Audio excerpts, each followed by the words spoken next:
Deixa eu só passar para o Cristiano Beraldo, porque quando a gente trata dessa questão que envolve a Magnitsky, tem um aspecto dessa notícia, uma outra faceta, que é preciso jogar luz sobre aqueles que tomam as decisões sobre a Magnitsky no governo dos Estados Unidos. Claro que não é Donald Trump que acorda falando, não, vou aplicar Magnitsky àquela figura. Beraldo, por que naquela ocasião foi tomada a decisão de aplicar Magnitsky contra o ministro da Suprema Corte e também a sua esposa, advogada proprietária de um escritório de advocacia? Depois teve a reversão e agora o estudo para a reaplicação dessa Magnitsky. Qual foi o desajuste dentro do governo dos Estados Unidos? Zé Caniato, nada é por acaso ali dentro dos Estados Unidos. Muitas vezes, né, o Dávila nos trouxe aqui, né, o governo Trump, as decisões tomadas pelo presidente Trump, parece um pêndulo, né? Às vezes para um lado, às vezes para o outro, mas nada é por acaso. Ali há um jogo pesado de poder e as decisões são tomadas conforme o interesse e a conveniência do momento, né? Então, veja só o que aconteceu. Temos uma decisão hoje que, com base numa eventual possibilidade de interferência nas eleições desse ano, ou seja, mais uma vez a Suprema Corte Brasileira defendendo a democracia, porque afinal de contas essa é a vocação do Supremo Brasileiro, eles impedem a visita de um representante da maior e mais consolidada democracia do mundo. A democracia norte-americana dá um banho na democracia brasileira, até porque nos Estados Unidos foi escrita uma única Constituição que prevalece até hoje, mais de 200 anos. Agora, a gente vê essa discussão voltando à tona em relação a Magnitsky. E aí a gente precisa se lembrar da dinâmica dos fatos.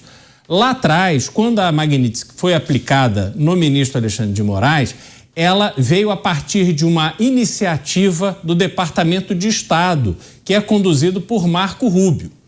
Depois, as notícias que chegaram é que numa articulação de um grande empresário brasileiro multinacional que tem o governo atual do Brasil trabalhando para ele e um banqueiro lá da Tijuca, do Rio de Janeiro, muito influente, conseguiram convencer o secretário de Tesouro norte-americano, Scott Bessent, para articular a retirada da lei Magnitsky junto ao presidente Trump, que cedeu aos argumentos. Que argumentos são esses?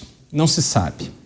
Entretanto, com os fatos revelados agora, em razão de tudo isso que está vindo à tona com as investigações do Banco Master, me parece que esses argumentos usados junto ao presidente Trump naquele momento vão perdendo força, até porque estamos tratando de um escândalo do mercado financeiro que está ligado diretamente ao secretário de Tesouro norte-americano. Portanto, me parece que neste momento o vento nos Estados Unidos, na Casa Branca, sopra favoravelmente a Marco Rubio, que é de Cuba, tem uma ligação muito grande com a América Latina e conhece o Brasil como a palma da mão. Só para terminar, Caniato, esse assunto não quer dizer, não está acontecendo simplesmente por causa de Alexandre de Moraes ou sua esposa. É preciso lembrar que grandes empresas de tecnologia norte-americanas